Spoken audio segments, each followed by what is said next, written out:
నరఘోష అనేది ఉందా? హఠాత్తుగా వ్యాపారం పడిపోయింది. చూపుకుండేటటువంటి శక్తి వల్ల అట్లా.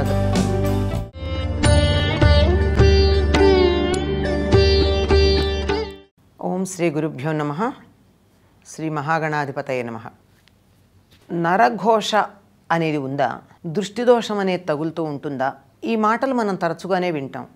చాలా చక్కగా జరుగుతోందండి మా వ్యాపారం, నరఘోష తగిలి హఠాత్తుగా వ్యాపారం పడిపోయింది, లేదా మా కుటుంబానికి దిష్టి తగిలినట్టయింది, మేము చాలా ఇబ్బందుల్లో పడుతున్నాం, ఆనందంగా ఉండేవాళ్ళం, ఎప్పుడు కష్టపడుతున్నాం అని అంటూ వింటాం. నిజంగా ఉన్నాయా అంటే ఒక స్థాయిలో ఉన్నాయి అని చెప్పాలి, ఒక స్థాయిలో లేవు అని చెప్పాలి. ఎట్లాగంటే మనకు ఒక సామెత ఉంది, నరుడి దృష్టికి నల్లరాయి కూడా పగులుతుంది అని. అంటే గ్రనైట్ అన్నమాట.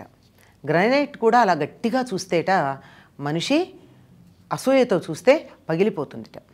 నిజంగా అంత శక్తి ఉందా? కంటి చూపుకి చాలా శక్తి ఉంది అని మన పూర్వులు మనకి చెప్పినటువంటి మాట. ఆ కంటి చూపు ఎట్లా ఉంటుంది, ఏ రకంగా ఉంటుంది అనేది మనకి తెలియాలంటే రామాయణంలో సీతాదేవి ఒక మాట అంటుంది, నా కళ్ళు నొప్పిగా ఉన్నాయి, ఈ చుట్టుపక్కల ఉన్నటువంటి ఈ వికార రూపంలో ఉన్న రాక్షసుల్ని చూసి అని.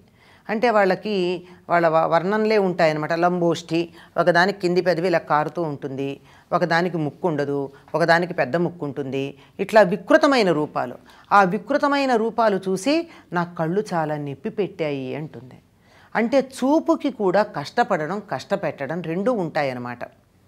మనకు అంతదాకా ఎందుకండి, చక్కగా ఉన్నటువంటి పిల్లలు ఒక్కసారిగా హఠాత్తుగా 10 మందిలోకి తీసుకెడితే గుక్కబెట్టి ఏడుస్తూ ఉంటారు. ఆ గుక్కబెట్టి ఏడుస్తున్నటువంటి పిల్లల్ని లోపలికి తీసుకుని వచ్చి కాస్త 4 ఉప్పురాళ్ళు చేతిలో తీసుకుని దిష్టి తీసి అక్కడ పెట్టగానే ఏమిటో ఒంటి మీద పడ్డ చీమనో దోమనో తీసి పారేసినంత తేలికగా ఏడుపు మానేసి హాయిగా నవ్వుతూ ఉంటారు. ఎక్కడ జరిగింది ఇది? దీని వెనకాల శాస్త్రీయత ఏమైనా ఉందా? ఇదంతా నిజంగా మూఢనమ్మకమా? దీని వెనకాల ఏదన్నా నమ్మడానికి తగినటువంటి ఆధారం ఉందా? ఆధారం ఉంది అనే పాశ్చాత్య దేశాల్లో వాళ్ళు చేసిన కొన్ని పరిశోధనలు చెప్తున్నాయి. మన దేశంలో చేస్తే మనకి నమ్మకం లేదు కదా, అయినా మనం పరిశోధనలుగా కాక నమ్మకాలుగా చెప్తూ ఉంటాం. వాళ్ళు చేసినటువంటివి ఏమిటి అంటే ప్రాణిక్ హీలింగ్ లాంటి కొన్ని ప్రత్యేకమైనటువంటి చికిత్సా విధానాలు ఉన్నాయి. వాళ్ళు ఏం చేస్తారు, చేతిలో రాళ్ల ఉప్పే తీసుకుంటారు. అయోడైజ్డ్ ఉప్పు దేనికి పనికిరాదు, ఆరోగ్యానికి మంచిది కాదు, ఇట్లాంటి వాటికి మంచిది కాదు. దాన్ని వీలైనంత వరకు వాడడం మానేస్తే మనం అంతా ఆరోగ్యకరంగా ఉంటాం. బీపీలు అవి రావడానికి కూడా అలాంటి ఉప్పే కారణం అని చెప్పి ఇటీవల జరుగుతున్న పరిశోధనలు మనకి తెలియచెప్తున్నటువంటి మాట. కనుక ఇంత రాళ్ల ఉప్పు చేత్తో తీసుకుని వాళ్ళ చుట్టూతా ఇట్లా ప్రదక్షిణ దిశగా తిప్పి ఆ తర్వాత దాన్ని ఇట్లా నేల మీదకి వేసి కొట్టి నీళ్లల్లో పడేస్తే ఆ తర్వాత పిల్లలు దిష్టి లేకుండా ఉంటున్నారు. ప్రాణచికిత్సా విధానంలో కూడా జరుగుతూ ఉన్నదే. వాళ్ళు చెప్పిన విషయం ఏమిటి అంటే మానవ శరీరంలో 170% పైగా నీళ్లే ఉన్నా ఉన్నటువంటి లవణాలలో ప్రధానంగా ఉన్నది ఏమిటంటే మనం ఉప్పు అని చెప్పబడే సోడియం క్లోరైడ్. సోడియం క్లోరైడ్కి వాతావరణంలో ఉన్నటువంటి శక్తిని గ్రహించగలిగినటువంటి సామర్థ్యం ఉంది. అది పాజిటివ్ కావచ్చు, నెగిటివ్ కావచ్చు.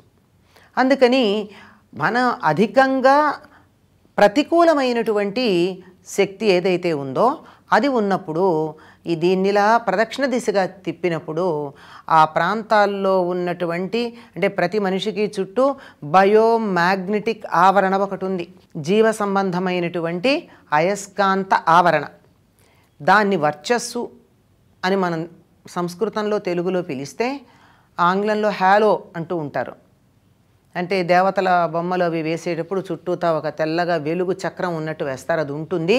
ఇది మామూలు కంటికి కనపడడం కొంచెం కష్టమే. ఏ రకంగా అయితే మ్యాగ్నెటిజము, ఎలక్ట్రిసిటీ మన కంటితో చూడలేమో, లైవ్ వైర్ని, విద్యుత్తు ప్రవహించని వైరుని పక్కపక్కన పెట్టి చూస్తే మనకి రెండింటికి తేడా తెలియదు. ముట్టుకుంటేనే, తెలిసాక మనం ఉండమనుకోండి ముట్టుకుని చూస్తే. అట్లా ఉండేటటువంటిది ఏ రకంగా కంటితో చూడలేమో మనిషి చుట్టూ ఉండేటటువంటి వర్చస్సును కూడా చూడడం చాలా కష్టం. విద్యుత్తుని, అయస్కాంతాన్ని ఉన్నదని గమనించటానికి పరికరాలు ఉన్నట్టే ఈ బయోమాగ్నెటిక్ ఫీల్డ్ను కూడా గుర్తించే పరికరాలు, సాధనాలు, పద్ధతులు ఉన్నాయి. దానిలో ఈ ప్రతికూలమైనటువంటి భావనలు ఏవైతే, శక్తి ఏదైతే ఉందో దానిని ఉప్పుతో ఇలా అనంగానే తీసేయడం జరుగుతుంది. దాంతో వాళ్ళకి తేలికై ఒంటి మీద చెమటని తుడిచేస్తే హాయిగా ఎలా అనిపిస్తుందో అంత తేలికగా ఇవన్నీ తీసేస్తే జరుగుతుంది. ఇది చిన్నపిల్లల విషయంలో మనం ప్రత్యక్షంగా చూసేది ఏదైతే ఉందో అది పెద్ద పెద్ద సంస్థలు కావచ్చు, ఇళ్ళు కావచ్చు, కుటుంబాలు కావచ్చు, మరి ఇంకేదైనా కావచ్చు, వాటికి కూడా నరుడి దృష్టి వల్ల అలా జరుగుతుంది. ఎందువల్ల జరుగుతుంది? నిజానికి నరుడి దృష్టికి అంతటి శక్తి ఉందా? ఫలితం చెప్తున్నాం, దానికి కారణం కూడా తెలియాలి కదా. కారణం ఉందా అంటే చూపుకి చాలా శక్తి ఉందండి. దేన్నైనా ఇలా కేంద్రీకరించి గనక చూసినట్టయితే ఏం జరుగుతుంది? చిన్నప్పుడు పిల్లలు ఆడుతూ ఉంటారు, 4-5 తరగతులకు వచ్చేటటువంటి స్థాయిలో వీళ్ళు నేర్చుకునేటటువంటి ఆటలు, ఇదిగో చూడు నా వంకే చూస్తూ ఉండు అని చెప్పి అని అలా వాళ్ళ కనుబొమల మధ్య చూడమని, ఇదిగో చూడు నేను నీకు తలనొప్పి తెప్పించాను అని ఆడుకుంటూ ఉంటారు.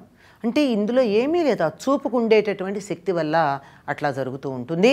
అది కావాలని కాకపోయినా కొంతమంది చూపులో మనోభావాలు వ్యక్తమవుతూ ఉంటాయి గనక మనసులో ఉన్న అసూయ, ద్వేషము మొదలైనటువంటి ప్రతికూల భావనలు చూపుల ద్వారా వ్యక్తమయ్యి అవతల వాళ్ళని ప్రభావితం చేస్తాయి. ఇందులో ఎటువంటి సందేహం లేదు. ఇది వాస్తవంగా జరిగే విషయమైతే దీన్ని అడ్డం పెట్టుకుని ప్రతిదానికి మాకు దిష్టి తగిలిందండి, మా తప్పులు చేసింది వాళ్ళు, కానీ ఏదైనా నష్టం జరిగితే వాళ్ళెవరో దిష్టి కొట్టారండి అని సర్ది చెప్పుకోవడానికి వాడుకుంటున్నాం. చాలామంది చేస్తున్న పని అదే. ఈ రెండిటికి మధ్య ఉన్న తేడా గనక తెలుసుకున్నట్టయితే ఎందువల్ల దృష్టి దోషం తగిలింది, దాన్ని ఎలా నివారించుకోవచ్చు, దానికి పరిహారం ఏమిటి అన్నది చూసుకోవచ్చు. ఇవేమీ మంత్రాలు తంత్రాలు అక్కర్లేదని మామూలు క్రియలతో మనం తొలగించుకునేటటువంటి అతి స్వల్పమైన చిన్న విషయాలు. స్వస్తి.